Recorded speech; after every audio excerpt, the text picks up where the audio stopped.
Barguil that was part of that group as well. The ones that Mathieu Louvel was up there. Let's have a look. 8 seconds now. I still believe it's Warren Barguil. There it is. Goodness me, Zingler, Viamos, Barguil and Turgis. What a phenomenal bit of pacing this may well be.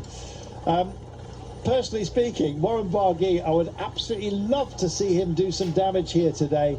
But any one of the guys who's going to come to the forefront today is going to be so deserved. It's been an outstanding day of such a distance. We've only got 7 kilometres to go. I still think the pair up front won't be caught. 8 seconds they've got at the moment, because the work rate that's required to wind them in, Brian, is just too much. 9 seconds now. Here we go. Yeah, it's pushing out a little bit, and you can see that, flick of the arm there from Total Energies. Zangler wasn't committed, and Barguil never hesitated. And so, it's in the balance, but I still think that the 4 behind will catch the 2 in front. But the thing is, Benjamin Thomas with Seneschal, like you say, both of them have got a good sprint at the end. Come 240 kilometres into this race, it's all about what you have got left in the legs. And unfortunately, Groupama, I've got too much to do now. It's pushed out now to 30 seconds. Yeah, that's not retrievable, I don't think. A couple of spoilers in here as well.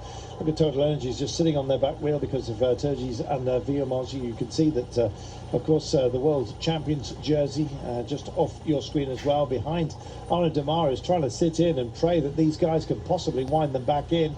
There is Démare. Not that far, as you can see, touching distance. Riders not committed. He has 2 other riders. If he was worried, he was really worried that he was sending 2 riders up to the front to bring all this back together. He isn't. Well, I think that's misplaced confidence, to be honest, if that's what it is. Viamos just tagged off the back here, run out of resources. 13 seconds to the pair out front. I still think they've got it. Suddenly there's a trio that started to build here as Viamos just fades ever so slightly. Running out of resources right towards the end. I think it's Turgis for him that's just up ahead, and we bridge over to them right now. Here we go then. It's Zingler who's just keeping his powder dry for the time being. There's Warren Barguil. The man they're leading on slightly at the moment is Turgis, but 10 seconds only out front. I still think it's enough for these guys, but are they indeed going to start killing each other apart, as well as everybody else? Benjamin Thomas just sits in, just bows his head momentarily, and there is Seneschal with him just for now. Let us wait and see if this does indeed pan out. It would be a phenomena if they do hold on. 9 seconds only. That's tenuous, Brian. It is. And I don't think Zangler is going to do anything, and he doesn't. He just sits at the back there. It's a tenuous situation for Cofidis. I know they've got Benjamin Thomas in front, but 33 seconds still doable. If Arnaud Démare sends another 2 riders towards the front, then it still can come back to a sprint. This is not completely over yet for the group behind, but it is in the balance. Benjamin Thomas, Seneschal, what's going through their heads? Potentially they could become French road race champion. Are they going to work well to the finish? Are they going to work well all the way to the finish, or are the trio behind going to catch? I think they will be caught. They will mess around at some point. Questions will be asked, but Cofidis in a very good situation with 2 riders at the front of this race. For me, I think even though it's 7 seconds, I think it's so technical on the approach. I think they've got that playing into their hands.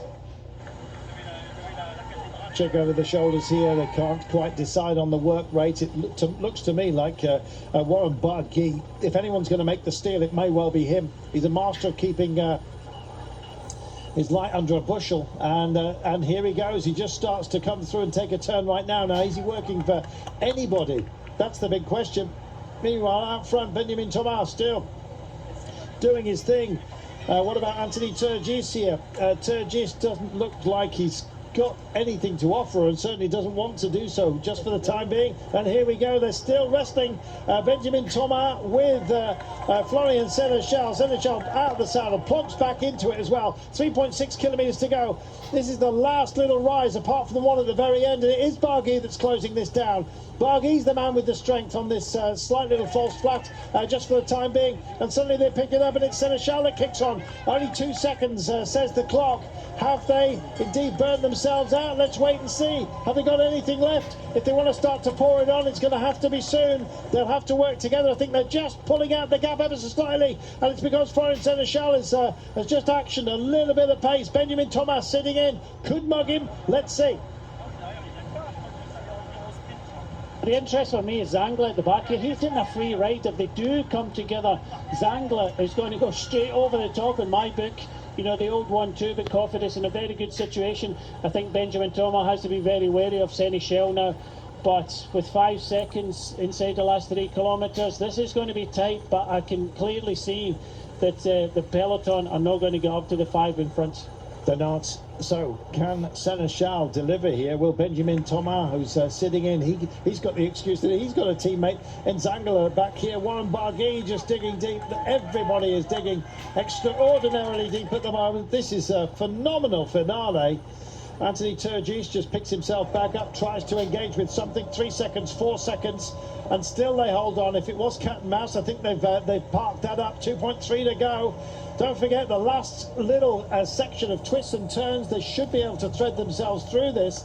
The chase, though, is not fully committed just for the time being. There's only one involved, and Zangler at the back here is able to keep himself very, very fresh. He sits in again as Anthony Turgis in the middle of this chasing trio, sits behind Warren Barguil. Warren Barguil thinking about this. 3 seconds it is now. What strength left? Is Seneschal suddenly going to pull the pin and go for it? Here is Benjamin Thomas holding on, and there it is. Seneschal just changes the pace. Benjamin Thomas has to wrestle to get back to him. Is it too far out to go for it? And they're folding over each other right now. Anthony Turgis it is that sets off in pursuit. Into the last of the turns, is it? Not quite just yet. And they are going to come together as a quintet. It'll be a straight-up sprint then, and Florian Seneschal should have the legs to finish the job. And maybe he's thinking that if we are going to cat and mouse, let it be 5, and then he can mug all 5 of them, or 4 rivals. Let's wait and see. Out of the saddle and back into it goes Turgis. Following on is Zingler, and looks like Barguil's slightly spent at the moment. Just watch Zangler now at the back there, Cofidis. I think he has to go. He's hesitant now, but I have to say, coming into the last kilometre, Turgis looks strong. I think Seneschal and Benjamin Thomas have done a lot of work at the front. Just don't discount the Total Energies rider, Turgis, because he looks strong into the last kilometre now. Tightening of the shoes here from Florian Seneschal, and I think that's almost as a signal to those behind him that he's got something left in the tank. Anthony Turgis, it is that's nearest to him. Just I don't know whether it's just scratching his nose or taking a bit of sustenance. 900 metres. It opens up here. It's pretty slim. There it is, 9 metres wide, and we've got a leader going here. It's a Zingler with Benjamin Thomas who's going to start pacing him. Don't forget, Thomas is a very, very good time trialist, where he needs to dig deep and park the pain like he's used to doing. Turgis sitting on the back wheel of Seneschal here. I still think Seneschal's the man. Let's wait and see. Came here with only 3 teammates, don't forget. And they pick it up again, and it's Benjamin Thomas that wants the pace. There's teeing up Zingler. This is Florian Seneschal knows that it's Zingler that's going to have the carpet ride here, but Turgis tucks in, and still they go, and Zingler goes early. And following on here is Seneschal. Seneschal needs to come into the wind and go round. He's got problems though. He's got lots of riders behind him, and Turgis is on the throw here. Oh, and I think Seneschal just got there. He just made it. He believes it as well. What a phenomenal run that was. They came here with 3, and one of them is the French champion. Absolutely remarkable, and it's what might have been for everybody else back here. Hugo Page, I think it is, on the barriers, who wants this, but there's a few others around him as well on clips. That's not going to happen. It's minor places for them. I'm afraid, though, it's Cardis, I think, and he throws on the line. Goodness me, that was quality. And Florian Seneschal does it for Quick-Step Alpha Vinyl. Chapeau. What a race, what a final. Incredible finish there, and it was close in the end, but Turgis, I noticed that Turgis has still got a little left in the legs, but so did Seneschal. Demar, the favourite coming into this race, wins the bunch sprint there, but Zangler, what were Cofidis doing here? I don't know, with 2 riders here. I think Zangler, when he caught, should have went on the attack here, but Seneschal opens up in the middle of the road. Just watch Turgis. If Turgis had opened up, it might have been the other way around, but that's racing for you. It came close in the end, a throw, but half a wheel in the end. Sergius, a deserved win.